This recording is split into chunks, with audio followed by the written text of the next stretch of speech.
बिस्मिल्लाहिर्रहमानिर्रहीम। नाज़रीन, मैं हूं जावेद बलोच और उम्मीद है आप लोग खैरियत से होंगे। तहरीक इंसाफ की सियासत सड़कों पर है और कल मौलाना फजल रहमान साहब जो हुकूमत के साबिक इत्तेहादी हैं वो भी सड़कों पर निकल रहे हैं। उनकी तहरीक शुरू हो रही है कराची से और वो आएंगे पेशावर 9 मई को, यानी कि सानिया 9 मई को जब एक साल मुकम्मल होगा उस वक़्त मौलाना फजल रहमान जो है वो पेशावर में आएंगे। ये वो दिन है जो शायद कौम भूल ना पाए, लेकिन 9 मई की अपनी अहमियत है, अपना एक उसकी हिस्ट्री में एक नाम जो है वो आ गया है 9 मई का। लेकिन तहरीक क्या रंग लाएगी? तहरीक इंसाफ के साथ मौलाना फजल रहमान साहब का जो जोड़ है या जो इत्तेहाद है वो बन पाएगा नहीं बन पाएगा, इस पर बात करने जा रहे हैं। और फिर IMF की टीम भी पाकिस्तान आ रही है। IMF की किस्त तो हमें मिल गई है और नया एग्रीमेंट करने के लिए भी पाकिस्तान टीम आ रही है IMF की। क्या हुकूमत ये IMF प्रोग्राम ले पाएगी या इसका खमियाजा जो है वो किसको भुगतना पड़ेगा, इस पर भी बात करेंगे। और फिर हम बात करने जा रहे हैं प्रोग्राम के आखिरी हिस्से में गंदम के बहरान पे कि गंदम का बहरान जो है वो क्या रंग लाएगा, क्या किसानों को रिलीफ मिल पाएगा, क्या किसानों को इंसाफ मिल पाएगा, जो लोग अपने घरों में गंदम रख के बैठे हुए हैं उनका कोई ख़रीदार उन्हें मिल पाएगा। हमारे साथ मौजूद हैं आज बैरिस्टर अकील मलिक साहब, मुस्लिम लीग नून से इनका तल्लक है। और फिर हमें ज्वाइन करेंगे तहरीक इंसाफ के रहनुमा अदर सदीक साहब, उनका शुक्रिया। मलिक साहब आप बताइएगा। सर बैरिस्टर साहब, एक तो जो मौलाना फजल रहमान साहब कल तहरीक शुरू करने जा रहे हैं और फिर तहरीक इंसाफ की तहरीक आईन तहफ़्फ़ुज़ पाकिस्तान भी शुरू हो चुकी है बलूचिस्तान से। क्या कोई हुकूमत को ख़तरा है, कोई टफ टाइम दे पाएंगे आपको? जावेद साहब बहुत बहुत शुक्रिया। मैं नहीं समझता कि कोई टफ़ टाइम हुकूमत के लिए है, बिकॉज़ इनका ये एक वतीरा रहा है। और आपको याद होगा कि 2014 में भी ये वो मखसूस सियासी जमात है जिसने हमेशा धरनों की सियासत की है। इस दफ़ा इसको मिलियन मार्च का नाम दे दें, हकीकी आज़ादी का नाम दे दें, आज़ादी मार्च दे दें या फ़लाँ जो भी नाम आप देना चाहते हैं इसमें बिल्कुल दे दें। लेकिन बात असल में ये है कि जब भी पाकिस्तान की इकॉनमी वापस ऑन ट्रैक होने जा रही होती है तो इस मखसूस सियासी जमात को हमेशा जो है धरने की सियासत और तमाम तर पाकिस्तान के जो वेदर डिप्लोमेटिक रिलेशंस हैं, कोई बाहर से विज़िट आ रहा है इम्पॉर्टेंट, या इसके साथ साथ दूसरी जो चीज़ है कि पाकिस्तान की इकॉनमी दोबारा ऑन ट्रैक होने जा रही होती है तो उसको सबताज करने के लिए ये कलीदी किरदार अदा करते हैं। तो हमें तो कोई डर नहीं है। और अब आप देख लिया कि हकीम राना सनौला साहब भी अपनी जो नई पोजीशन है उस पर आ गए हैं, तो उनकी भी नई हिकमत और नई माजून के साथ जो है आप देखेंगे बड़ा अफाका होगा इनको। तो मौलाना साहब को कोई मिलेगी कोई माजून वगैरह? मौलाना साहब को भी मेरे ख्याल से हकीमी नुस्खे अब काम आने चाहिए। और उसकी वजह यह है कि मौलाना साहब देखे ना अपनी इंटरेस्ट की सियासत कर रहे हैं। हाँ। मौलाना साहब ने हमारे साथ जब एहतजाज किया तो वो एक कॉज के लिए था, लेकिन ये एहतजाज तो इसलिए है ना कि मौलाना साहब शायद अपनी सीट्स नहीं जीत सके या अपने कैंडिडेट्स इतने मजबूत नहीं खड़े कर सके। तो इलेक्शन नताइज पे अगर वो रिजर्वेशन रखते हैं तो कानूनी रास्ता मौजूद है, बजाय इसके कि कानूनी रास्ता अख्तियार किया जाए वो अब they taking to the streets. और ये अगैन बात यह कि अगर पुरअमन एहतजाज करें तो मैं खुद इनके साथ खड़ा हूँगा, लेकिन इंतशार फैलाने का जो इनका एक रवायत है और उस तरह का अगर इन्होंने एहतजाज करना है तो उसकी तो ममानियत है और कोई खुली छूट नहीं है इनको, और इनको आड़े हाथों लिया जाएगा। बिल्कुल। सदीक साहब मुझे बताइएगा सर कि हुकूमत को तो अभी चंद हफ्ते हुए हैं अपना इक़्तिदार संभाले हुए और अभी से तहरीकें शुरू हो गई हैं, तो क्या ये तहरीक हुकूमत गिराने के लिए है या कोई और काज है या फॉर्म 47, 45 का मामला है? सर बहुत शुक्रिया। ये जाली हुकूमत की बात कर रहे हैं जो मौजूदा इस वक्त है, फॉर्म 45 से बनी गालबन उसी की आप बात कर रहे हैं। तो ये हम तो पहले दिन से इस हुकूमत को मानते नहीं, हम तो पहले दिन से इस हुकूमत को मानते नहीं है। ना GDA मानता है, ना जमात इस्लामी मानता है, ना मौलाना फजलुर रहमान मानते हैं, यानी कि हम अकेले नहीं है।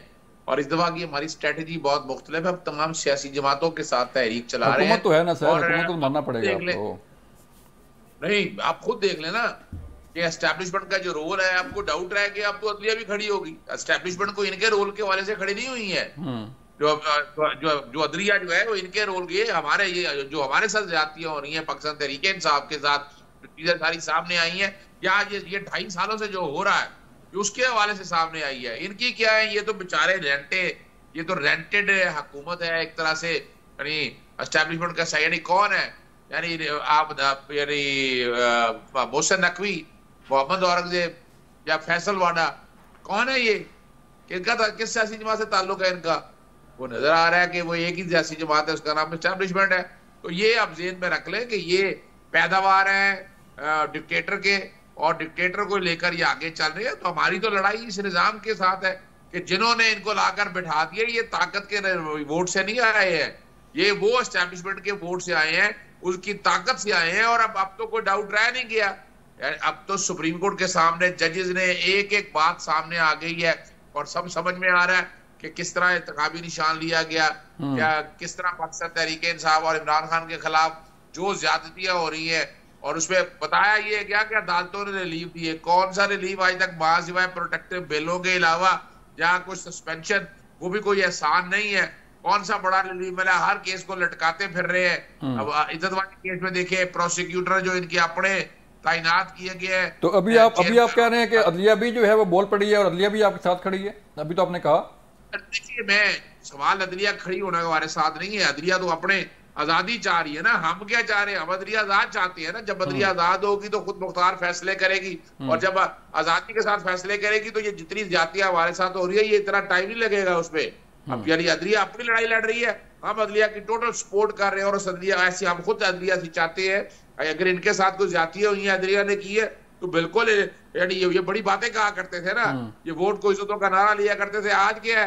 अच्छा, ये हमें सिखा रहे हैं कि धरने की भाई आप लोगों ने क्या धरने दिया? आप लोगों ने नहीं लॉन्ग मार्चेस किए। आप अपना उठाकर देखे, मौलाना फजलुर रहमान के साथ कौन आया था? उसके बाद में जब हुकूमत गिरानी थी तो उस वक्त कौन? यानी तो कल मौलाना कहीं और खड़े थे, आज मौलाना आपके साथ खड़े हैं। मौलाना देखिए, मौलाना इस वक्त तो असूलों पे खड़ा है ना, इनकी दफा कहाँ असूल थे? वो तो नजर आ रहा था प्रेशर रजीम चेंज के जरिए। साइफर का केस आपने देख लिया, आपने पूरी दुनिया, आप तो खुल के लोग बात भी करने लगे। और जिस तरह अपना हमारे एमएनएस तोड़े गए और तहरीक एतमाद लाई, अब तो कोई डाउट नहीं था। अब है असूलों के ऊपर।